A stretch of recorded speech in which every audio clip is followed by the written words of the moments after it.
Hello everyone and welcome to our Dark versus Light event guide. We're going to do guides on this now. So we're going to look at choosing a class or choosing a character for the Dark versus Light event. Quite important. Of course, if you're going to do Legendary, you're going to have to do all 8 of them. That's the 4 Empire classes right here and the 4 Republic classes right here as well. Let's use Republic, shall we, as the terminology. But which class should you choose as the main? Because bear in mind, you're gonna have to have a main that is gonna have to do for the legendary one. You're gonna have to do, the operations bosses, the HM flashpoints, all of them. So we want to pick a class that is, you know, good at soloing. First of all, because we're gonna have to level to 65. That has decent survivability, is what we want. Okay, that's number 2. So it feeds into number 1. Good soloing, survivability, so we can do the Eternal Championship. And we want one that plays a different role other than DPS, I would say, is the third thing. So yeah, gunslingers and sentinels, that kind of rules out. Because if you want to do the HM flashpoints, being a tank or healer, I'd recommend. You're just gonna get them done quicker. Okay. Really, that's what I'd recommend. Sorry, gunslingers. So, oops, we hit next, and we shouldn't have hit next there. What do we do? Advanced classes? There it is. So that kind of rules out the gunslinger. It's been a while since I've looked at this level 1 character creator. So yeah, we rule out the gunslinger really because they can only play damage. The gunslinger and the sentinel. Okay, so they kind of can only do damage. So that leaves us with, we've ruled out 2 already. Either one of the troopers is pretty good.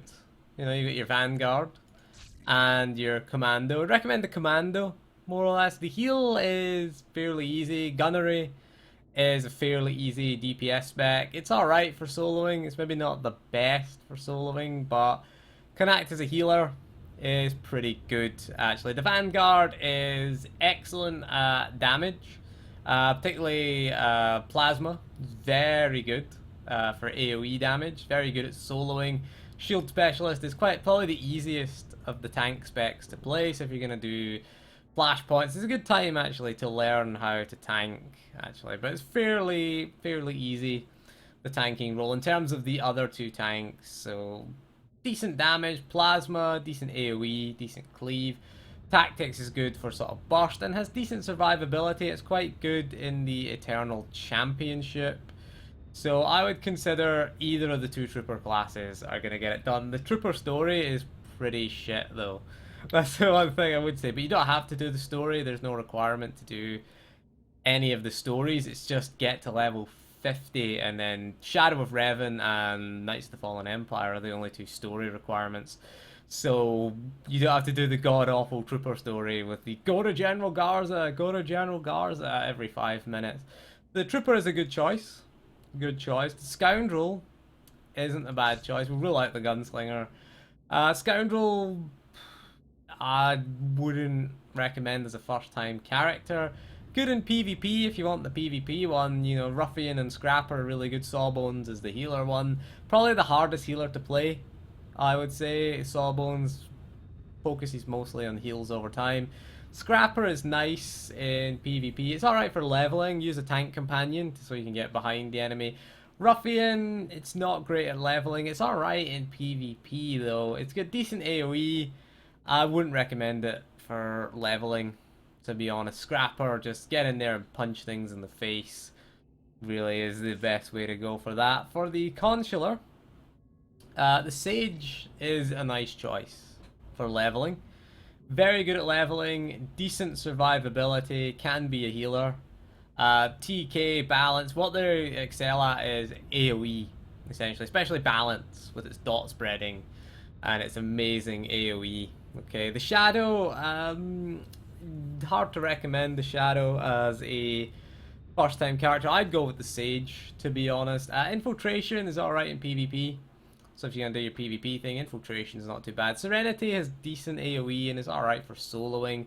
Kinetic combat is the tank spec, and probably the hardest tank spec to play in the game. Okay, you have light armor, so it revolves around keeping stacks of force buffs up. So if you get it wrong, you can get into trouble as kinetic combat. You do have a lot of HP to make up for that, but it still is probably the hardest, arguably the most rewarding. But if you're a new player and you've never played a Shadow before, or you've never played a tank anyway, then kinetic combat, not the best. Sage is really good. Ranged class should be good in the Eternal Championship. They've got lots of self-heals and their big bubble cooldown, their force barrier, which prevents all damage for a few seconds and can heal them as well. And as well, you can play a healer as well. With the healer, although it has been nerfed, it's fairly easy still to play. That leads us to the final class, which is the Jedi Knight. Again, ruling out Sentinel. Unless you're going to if you want to do PvP, or if you've got a guild that can guarantee you a DPS spot in the raid, then yeah, Sentinel is pretty viable. But I'd pick the Guardian. Better survivability. Okay, I think, in my opinion.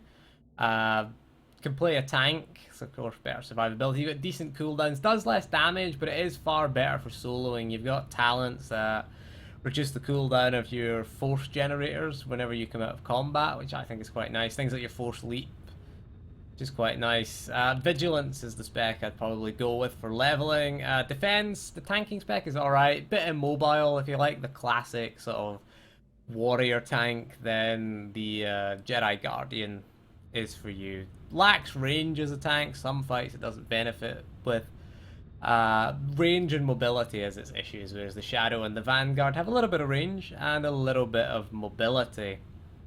So bear in mind, you're going to have to level 4 of them. Okay, I've said which 4 I'd pick. If you're going to do the level to 50, then I'd pick the Gunslinger over the Scoundrel in that instance. But the one for your main, I'd honestly recommend playing something that can play a role other than damage. Just because everybody and their mother is going to be playing DPS, I imagine, for their main. And getting a hard mode flashpoint, which again is required for Legendary, and getting the operations, it's going to take longer and it's going to be more difficult to find the slot as DPS. So playing a healer or playing a tank is a good idea, I would suggest. Of course, you have to do the Empire as well. Empire, everything is the same. The Bounty Hunter is just the trooper. The Agent's just the smuggler, and the Inquisitor is just the consular, and of course the Warrior is just the Guardian. They're all the same. Juggernaut is a Guardian, Marauder is a Sentinel. They're identical. Okay, in case you're wondering, Empire or Republic, they're the exact same. You can see here, this is a Shadow, the Assassin's the Shadow again. You've got just different names for abilities, but the same roles, and they're virtually the same class. So which one am I gonna pick? I'm gonna go with the Juggernaut. I think I'm gonna go for the Sith Juggernaut. A, because I don't have a female Juggernaut, and I kind of want to do a female Juggernaut. The other character that I'm gonna do is probably gonna be a male Vanguard, because I don't have a male Vanguard. I'll do another character as a sort of offshoot main. A male Vanguard, probably level Plasma or something. For that, maybe tank spec, who knows. But that's what I'm gonna choose, simply because they can tank. Okay, I've not really experienced tank, but it's only story mode ops we gotta do. In hard mode flashpoints, instant queue time as the tank. So we'll do one Republic, one Empire. I don't know if they count towards the same thing. I think they are legacy wide, the achievements. So if you do one, in fact you have to, because there's some Empire and Republic. What am I thinking? So it is legacy wide. So I'm choosing the Vanguard and the Juggernaut is what I'm gonna go with as the 2 classes to do most of it. I'm gonna have to do all of them. Probably out of laziness, I'll pick the Sage for the Consular, and I'll probably pick the Gunslinger for the Smuggler. And again, maybe what you could do is pick the Gunslinger on Republic, and then when it comes to Empire, pick the Operative, which is the equivalent of the Scoundrel, so you get something different. Because leveling a Sage and a Sorcerer get really boring, because you have to do all 8 classes for the thing. So a lot of people have been reacting very negatively. I've seen a lot of forum reactions which have been very negative. Does this exit the game? Better not exit the game. What I would like to see, we'll go back to our character. I'm going to delete Iala. I've stripped her of all her gear and I've sent all her gold. I'm going to keep the name because I like the name, so I'm going to keep that character. So that's why she's naked there. So I sent all the credits away, vendored all her non-legacy gear, and put all her legacy gear into what's it called? Into the legacy cargo hold. Storage. That's what I was going to say. Legacy cargo hold.